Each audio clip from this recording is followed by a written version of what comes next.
नमस्कार दोस्तों, स्वागत है आपका मेरे चैनल कॉमिक्स लाइफ में।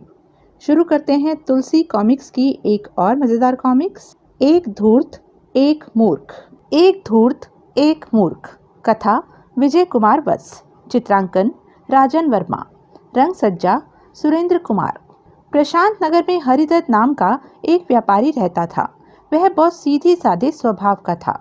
उसकी पुत्री नुपुर बहुत चतुर थी। शाम को जब हरिदत्त दुकान बंद करके लौटता तो वह दुकान का हिसाब किताब करती। आज 100 रुपए का लाभ हुआ। एक दिन, क्या बात है पिताजी, आप कई दिनों से चिंतित दिखाई दे रहे हैं। क्या बताऊं बेटी, दूसरे राज्य से सरनीमल नामक व्यापारी प्रशांत नगर में आया हुआ है। वह बड़ा चालाक है। न जाने किस प्रकार वह अपना सामान कम मूल्य पर बेच रहा है। सब लोग उसी से सामान खरीद रहे हैं। हमारा सामान ज्यों का त्यों पड़ा है। ऐसे में मैं चिंतित ना हूँ तो क्या करूँ? ओह, तो ये बात है। पिताजी, वह कम दामों पर अपना सामान कैसे बेच रहा है? क्या आप अपना सामान कम दामों पर नहीं बेच सकते? बेटी, तुम तो जानती हो कि मैं ज़्यादा मुनाफा नहीं कमाता। अब बताओ तो, कोई व्यापारी कम दामों पर सामान कैसे बेच सकता है? ऐसा करने के लिए उसे बेईमानी का सहारा लेना पड़ता है और मैं ऐसा धन कमाना पाप समझता हूँ। तो क्या वह बेईमानी करता है? हाँ बेटी, शायद वह नकली सामान बेचता है। सस्ता होने के कारण लोग धोखे में आ जाते हैं और उसे खरीद लेते हैं। यदि यह सच है तो उस व्यापारी का भंडाफोड़ करना होगा पिताजी। लेकिन कैसे? कौन करेगा उसके झूठ का भंडाफोड़? मैं करूँगी। लोगों को धोखे से बचाना हमारा फर्ज है। बेईमानी और झूठ को सहन करना भी पाप होता है। दूसरे दिन नुपुर सरनीमल की दुकान पर पहुंची। देखें नुपुर क्या करती है। यह थाली असली धातु की है ना? हाँ हाँ, असली है। तो ठीक है, मैं इसे आग पर रख कर देखती हूँ। कहीं आपने नकली धातु पर चमकदार कलई तो नहीं करा रखी? यह असली है, क्यों बेकार के झंझट में पड़ती हो? आप डरे नहीं। अगर यह असली धातु की निकली तो और थालियां खरीदूंगी, और अगर नकली हुई तो दाम नहीं दूंगी। आज बुरा फंसा। यह थाली नकली धातु की है। आग पर रखते ही सारा भेद खुल जाएगा। बेटी, मैं तुम्हें इन्हीं दामों पर दूसरी बढ़िया थाली दिए देता हूँ। यह मुझे दे दो। यह कैसे हो सकता है? मुझे तो यही थाली पसंद है। तभी एक ग्राहक बोल उठा, इसकी तसल्ली के लिए तुम थाली को आग पर तपने क्यों नहीं देते? और जब आग पर थाली रखी गई, अरे, थाली ने रंग बदल दिया। मारा गया। ओह, नकली धातु पर कलई करा रखी है। यह दुकानदार तो ठग है। हरिदत्त ईमानदार है। हम तो उसी का माल खरीदा करेंगे। सरनीमल की धूर्तता का भंडाफोड़ होने पर जनता पुनः हरिदत्त से माल खरीदने लगी। यह देखकर सरनीमल के तन बदन में आग लग गई। इस सादे स्वभाव के हरिदत्त को अपने जाल में फंसाना ही होगा, तभी मुझे शांति मिलेगी। वह हरिदत्त के पास पहुंचा। भाई हरिदत्त जी, मैं तुमसे एक ऐसी शर्त लगाना चाहता हूँ जिसपे तुम्हें लाभ ही लाभ होगा। बताइए, क्या शर्त है? यदि तुम माघ के इस महीने में सारी रात नदी के जल में खड़े रहो तो मैं तुम्हें नगद 2000 स्वर्ण मुद्राएं दूंगा। और यदि मैं सफल न हो सका तो क्या? शर्त हार कर भी तुम्हें मुझे कुछ नहीं देना होगा। अच्छा, तब तो मैं शर्त लगाने को तैयार हूँ। ठीक है, आज की सारी रात तुम्हें नगर के समीप वाली नदी में खड़े रहना होगा। रात्रि को हरिदत्त घर पहुंचा। देखा पिताजी, मैंने कैसे सरनीमल की कलई खोली। बेटी, तुम्हारी बुद्धिमानी का लोहा तो मैं मानता ही हूँ। नुपुर बेटी, आज रात मैं सामान खरीदने दूसरे नगर जा रहा हूँ। सुबह लौटूंगा। अच्छा पिताजी। नुपुर से झूठ बोल हरिदत्त नदी पर पहुंच गया। सरनीमल, मैं आ गया हूँ। तो देर काहे की, जाकर नदी में खड़े हो जाओ। हरिदत्त ने ऐसा ही किया। आज हरिदत्त ठंड के कारण नदी में ही जमकर मर जाएगा। आधी रात बीत गई और यह जैसे का तैसा खड़ा हुआ है। तो क्या यह शर्त जीत जाएगा? सुबह, मैं जीत गया सरनीमल। लाओ 2000 स्वर्ण मुद्राएं। वो तो दे दूंगा, पर पहले एक बात बताओ, तुम सारी रात कड़कड़ाती ठंड में भी पानी में कैसे खड़े रहे? जब मैं पानी में खड़ा हुआ था तो मैंने नगर के एक भवन में दीपक जलता देखा। उसे देखकर मैं गर्मी प्राप्त करता रहा। तब तो तूने बेईमानी की। बेईमानी कैसे? तुमने धोखा किया है। तुम दीपक से गर्मी प्राप्त करके नदी में खड़े रहे। मैं तुम्हें स्वर्ण मुद्राएं नहीं दूंगा। हरिदत्त की एक न चली। सरनीमल ने आते जाते लोगों को स्वर्ण मुद्राएं देकर अपनी ओर कर लिया। सरनीमल जी ठीक कह रहे हैं, तुमने दीपक द्वारा गर्मी प्राप्त करके धोखा किया है। हरिदत्त जी, हम तो तुम्हें ईमानदार आदमी समझते थे, पर तुम तो धोखेबाज निकले। ओह, ये सब तो मुझे ही प्रताड़ित कर रहे हैं। जब हरिदत्त घर पहुंचा, यह क्या पिताजी, आप तो कांप रहे हैं। नुपुर ने हरिदत्त को चारपाई पर लिटाकर उस पर रजाई डाली। आपकी यह हालत कैसे हुई पिताजी? कुछ मत पूछ बेटी, लालच ने मेरी यह गत बनाई है। हरिदत्त ने सारी बातें बताई। पिताजी, आप लालच में पड़कर उसकी चाल में फंस गए। उस बेईमान ने शर्त हारकर भी मुझे बेईमान बनाया है बेटी। हमें धैर्य से काम लेना होगा। आप उससे जाकर कहें कि वह 1 माह तक सुबह शाम हमारे यहाँ भोजन किया करे। क्या 1 माह तक दोनों समय उस धूर्त को भोजन कराएं? आप चिंता न करें पिताजी, मैं सरनीमल से आपके अपमान का बदला लूंगी। आप उससे यह लिखवा ले कि 1 माह तक हमारे घर के सिवाय कहीं और अन्न का एक दाना भी ना खाएगा। ठीक है बेटी, जैसा तू चाहे। जब हरिदत्त ठीक हुआ तो वह सरनीमल के पास पहुंचा। आइए हरिदत्त जी, कैसे हैं आप? सरनीमल जी, अब एक शर्त मैं आपसे लगाना चाहता हूँ। इस शर्त में आप घाटे में नहीं रहेंगे। ओह, तो तुम मुझसे शर्त लगाने आए हो? क्या शर्त है तुम्हारी? आपको 1 माह तक मेरे घर भोजन करना होगा। यह शर्त नहीं, निमंत्रण हुआ हरिदत्त जी। हाँ, और तुम्हें 1 माह तक मेरे घर के सिवाय कहीं और अन्न का एक दाना भी न खाना होगा, तथा इस बात को तुम्हें एक कागज पर लिखकर देना होगा। बस यही शर्त है मेरी। आह, बड़ा अच्छा मौका है। मुझे यह मौका हाथ से नहीं जाने देना चाहिए। मुझे मंजूर है हरिदत्त जी। तो इस कागज पर यह बात लिख कर दे दो। सरनीमल ने कागज पर लिख दिया। मैं वादा करता हूँ कि 1 माह तक हरिदत्त जी के घर के अलावा कहीं और अन्न का एक दाना भी न खाऊंगा। सरनीमल, ये लो, आज से तुम मेरे घर सुबह शाम खाना खाने आ सकते हो। उसी शाम। मैं आ गया हरिदत्त जी, भोजन कराइए। अभी लो सरनीमल जी। हरिदत्त ने सरनीमल को आंगन में बिठा दिया। लगता है हरिदत्त ने बड़े अच्छे भोजन का प्रबंध किया है। रसोई घर से बड़ी अच्छी खुशबू आ रही है। जब बहुत देर बाद भी कुछ न परोसा गया। मित्र, अब तक खाना क्यों नहीं परोसा गया? मुझे भूख लगी है। इसका जवाब मेरी बेटी नुपुर देगी। तभी नुपुर आंगन में आई। ओह, यह तो वही लड़की है जिसने मेरा भंडाफोड़ किया था। यही है मेरी बेटी। सरनीमल का माथा ठनका।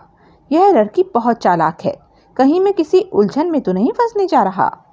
वो देखो सरनीमल जी, खाना तख्त पर रखा हुआ है। आप उसे देखकर ही भूख मिटा लें। तुम मेरा अपमान कर रही हो। तुम्हारे पिता ने मुझे आमंत्रित किया है। चलो भोजन कराओ। माफ कीजिए सरनीमल जी, हमारे यहाँ मेहमान को इसी विधि से भोजन कराया जाता है। आप आराम से भोजन कीजिए। क्या खाकर आराम से भोजन करूं? इतनी दूर तख्त पर भोजन रखा है और मैं यहाँ बैठे कैसे भोजन कर सकता हूँ? सरनीमल जी, खाना खाते समय गुस्सा नहीं किया करते। खाना खाइए वरना ठंडा हो जाएगा। खाना इतनी दूर रखा है, मैं कैसे खा सकता हूँ? सरनीमल जी, शर्त भूल गए क्या? शर्त? हाँ, शर्त जिसके अनुसार आपको 1 माह तक हमारे परिवार के रीति के मुताबिक भोजन करना होगा। मैं ऐसी शर्त को मानने को बाध्य नहीं हूँ जो मुझे यमलोक पहुँचाए। तो इस कागज का क्या होगा? इस पर तुमने शर्त स्वीकार की है, इसे मैं रद्द करता हूँ। अब तुम्हारी जान ऐसे नहीं छूटेगी सरनीमल जी। तुम्हें राजा त्रिलोचन सिंह के दरबार में चलना होगा। मैं तैयार हूँ। न जाने किस मनहूस घड़ी में मैंने हरिदत्त का निमंत्रण स्वीकार किया था। तीनों दरबार की ओर चल दिए। आज इस चालाक लड़की के चंगुल से सही सलामत बाहर निकल जाऊं तो शुक्र मनाऊं। दरबार में न जाने क्या बखेड़ा खड़ा करेगी। आज इसे सबक सिखा कर ही रहूंगी। आज नुपुर इसे छठी का दूध याद दिलाकर रहेगी। इधर भोजपुर के राजा स्वराज सिंह अपने पुत्र जयराज के साथ त्रिलोचन सिंह के दरबार में आए। अरे स्वराज सिंह जी, आप आइए, प्रशांत नगर में आपका स्वागत है। बाद में कहिए राजन, प्रशांत नगर पधारने का कैसे कष्ट किया? राजन, क्या आपके राज्य में अखंडानंद नामक ज्योतिषी रहता है? हाँ राजन, सुना तो है, पर उनसे अभी तक मुलाकात नहीं हुई। हम उनसे युवराज की जन्म पत्री दिखाना चाहते हैं राजन। क्यों? क्या युवराज की ग्रह दशाएं खराब चल रही हैं? नहीं राजन, हम उनका विवाह करना चाहते हैं और यह जानना चाहते हैं कि किस कन्या से उनका विवाह होगा। ठीक है राजन, हम अभी अखंडानंद को बुलवाते हैं। राजन, हम स्वयं उनके पास जाकर जन्म पत्री दिखाना चाहते हैं। जैसी आपकी इच्छा राजन, हम भी आपके साथ चलते हैं। हाँ, यही सही रहेगा।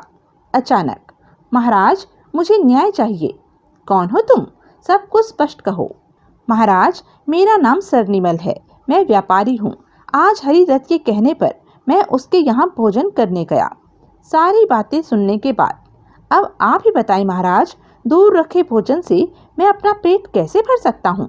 बात तो सही है महाराज, हरिदत्त व उसकी पुत्री का कहना है कि उनके यहाँ मेहमान को इसी प्रकार भोजन कराया जाता है। हरिदत्त, यह क्या माजरा है? मुझे सब कुछ विस्तार पूर्वक बताओ। महाराज, इसका जवाब मेरी पुत्री नुपुर देगी। ठीक है नुपुर, तुम बताओ। महाराज, जब दूर किसी भवन में जलते हुए दीपक की गर्मी माघ के महीने में नदी के पानी में खड़े हुए आदमी को गर्मी दे सकती है, तो भला दूर रखा हुआ भोजन भूख क्यों नहीं मिटा सकता है? क्या मतलब? और नुपुर ने सारी कहानी सुनाई। तत्पश्चात, यह देखिए महाराज, इस कागज पर लिखकर सरनीमल ने स्वयं शर्त को स्वीकार किया है।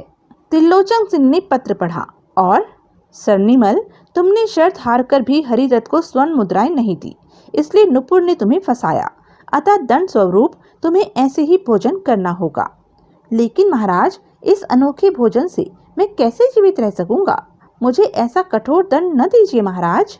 दंड से बचने का एक ही उपाय है, हरिदत्त को 2000 स्वर्ण मुद्राएं दे दो। मुझे मंजूर है महाराज। तो जाओ, स्वर्ण मुद्राएं लेकर आओ। जो आज्ञा महाराज। शाबाश बेटी, तुमने बड़ी चतुराई से उस धूर्त को सबक सिखाया। राजन, मुझे खेद है कि इस पचड़े के कारण ज्योतिषी के पास न जा सके। कोई बात नहीं राजन, थोड़ी देर बाद चले जाएंगे। तभी, महाराज, आप ज्योतिषी अखंडानंद के पास जा रहे थे? हाँ बेटी, राजा स्वराज सिंह अपने पुत्र युवराज के भविष्य के विषय में जानना चाहते हैं। क्षमा करें महाराज, जो व्यक्ति अपने भविष्य के विषय में नहीं जानता वह दूसरों का भविष्य क्या बताएगा? क्या मतलब? मतलब यह महाराज कि ज्योतिषी अखंडानंद कुछ नहीं जानते, आप उसके पास न जाएं। तुम्हारे पास क्या प्रमाण है कि वह कुछ नहीं जानता? महाराज, मैं आपको इसका प्रत्यक्ष प्रमाण दे सकती हूँ। ठीक है, प्रस्तुत करो। इसके लिए मुझे 3 दिन का समय चाहिए महाराज, तब तक आप उसके पास नहीं जाएंगे।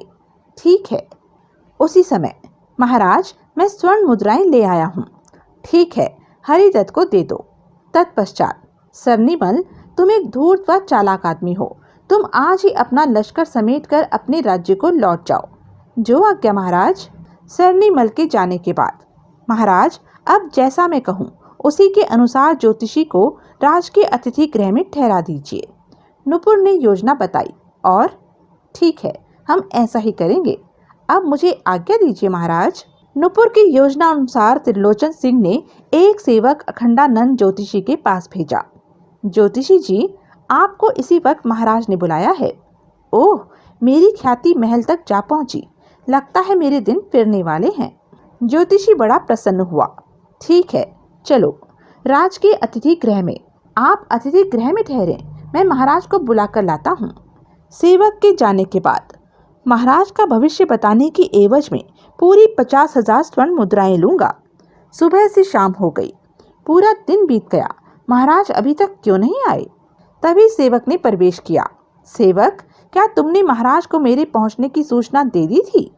हाँ, उन्होंने कहा है कि जिस दिन उनका मन ठीक होगा आपको बुलवा लेंगे, तब तक आपको अतिथि गृह में ही ठहरना होगा। ओह, ऐसा कहा महाराज ने? हाँ, अब आप विश्राम करें। रात्रि को अखंडानंद को भोजन परोसा गया तो ओह, इतना खराब भोजन तो मैं घर पर भी नहीं करता। तेज भूख के कारण उसे मन मारकर खाना पड़ा। अगले रोज, क्या महाराज ने मुझे बुलवाया है सेवक? नहीं, जब वे याद करेंगे आपको बुलवा लेंगे, तब तक आप यहीं ठहरे रहें। 2 दिन बीत गए, महाराज ने अखंडानंद को नहीं बुलवाया। कहाँ फंस गया मैं, मेरा तो एकांत में जी घबराने लगा है। तीसरे दिन, महाराज, मैं आ गई हूँ, चलिए अब राजकीय अतिथि गृह में ज्योतिषी के पास चलें। चलो। राजकीय अतिथि गृह में। ज्योतिषी जी, बड़ी भूल हुई, आपकी उपेक्षा की गई।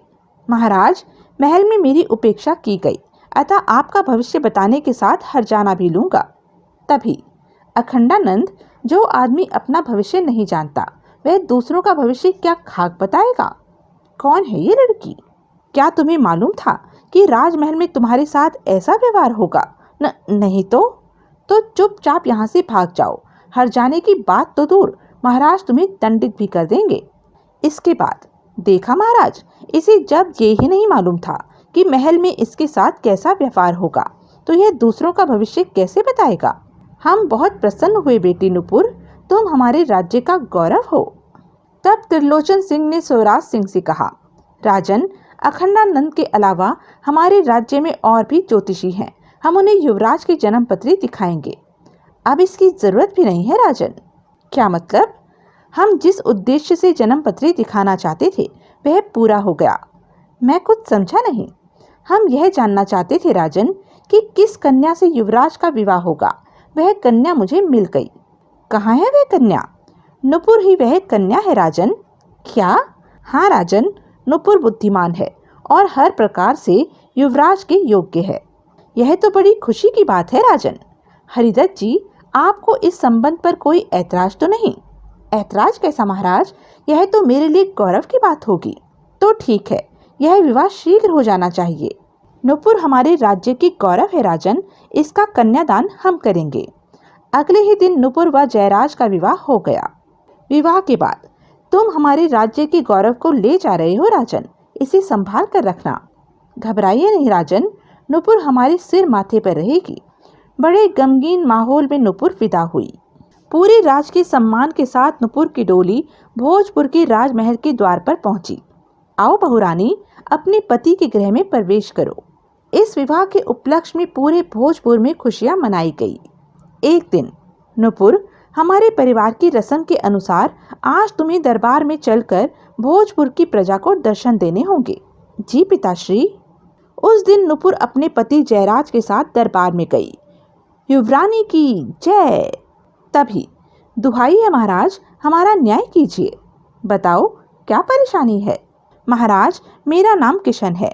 आज मैं अपने खेत से ककड़ियां तोड़कर उन्हें बेचने बाजार जा रहा था। किसान भाई, अगर मैं तुम्हारी सारी ककड़ियां खा जाऊं तो क्या इनाम दोगे? लगता है यह पागल है। छोड़ो भाई, क्यों मजाक करते हो? भला कोई आदमी गाड़ी भर ककड़ियां खा सकता है?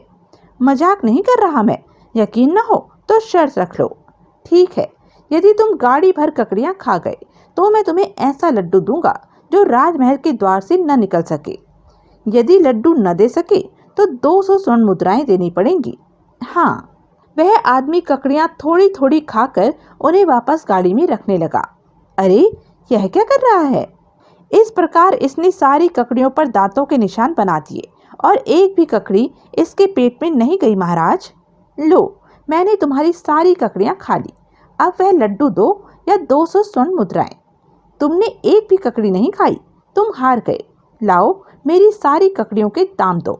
अरे वाह, अगर मैंने नहीं खाई तो तुम इन्हें बेच कर ही दिखा दो, अभी बात साफ हो जाएगी। अच्छा, अभी लो। और मैंने आवाज लगाकर ककड़ियां खरीदने वालों को बुलाया। ये तो खाई हुई ककड़ियां हैं, इन खाई हुई ककड़ियों को भला कौन खरीदेगा? और इस प्रकार सब खरीदार लौट गए। महाराज, यह मुझ पर गुस्सा होकर चीखने लगा। अब शर्त हार कर बेईमानी करते हो, या तो वह लड्डू दो या फिर 200 स्वर्ण मुद्राएं। इस प्रकार झगड़ा बढ़ गया। महाराज, अंत में इस आदमी ने कहा, चलो हम दरबार में चलते हैं, महाराज ही हमारा न्याय करेंगे। चलो, मुझे कोई आपत्ति नहीं। यही है सारी कहानी महाराज, अब आप हमारा न्याय कीजिए। बड़ा विचित्र झगड़ा है तुम्हारा तो। बहुत सोचने पर भी महाराज की समझ में समस्या का उपाय न आया। आज तो हमारी आन परा बनी, इस विचित्र झगड़े को कैसे हल करूं? स्वराज सिंह की यह हालत देख नुपुर पूछ उठी, पिताजी महाराज, अगर आप आदेश दें तो यह झगड़ा मैं सुलझा दूं। यह सुनते ही, तुम इस झगड़े का फैसला करोगी बहुरानी? हाँ पिताजी, यदि आपकी आज्ञा हो तो। ठीक है नुपुर, तुम इस झगड़े को सुलझा सकती हो। और महाराज की आज्ञा पाकर किशन, मैंने तुम्हारी सारी बातें सुनी और इस नतीजे पर पहुंची हूँ कि इस आदमी ने तुम्हें अपने शब्द जाल में फंसाकर शर्त जीत ली है, अतः तुम शर्त हार गए हो। ओह, तो युवरानी जी, आपने भी इसी धूर्त के हक में फैसला दिया। आप बहुत बुद्धिमान हैं युवरानी जी, मैं आपके फैसले से संतुष्ट हूँ। देखो, किशन ने तुमसे कहा था कि वह तुम्हें शर्त हारने पर ऐसा लड्डू देगा जो राजमहल के द्वार से न निकल सके। वह लड्डू तुम्हें मैं दूंगी। मुझे तो लड्डू लेने से मतलब है युवरानी जी। तो चलो हमारे साथ राजमहल के द्वार पर। सब लोगों के साथ नुपुर राजमहल के द्वार पर पहुंची। वहां पहुंचकर उसने लड्डू मंगवाया। लो, अपना लड्डू उठा लो। यह तो साधारण लड्डू है युवरानी जी, मुझे तो वही लड्डू चाहिए जो महल के द्वार से निकल ना सके।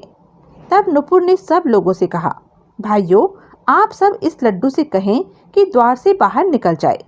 भला एक लड्डू चल कैसे सकता है युवरानी जी? तो आप सब इस बात को मानते हैं ना कि लड्डू राजमहल के द्वार से बाहर नहीं निकल सकता, है ना? हाँ युवरानी जी, हम सब मानते हैं।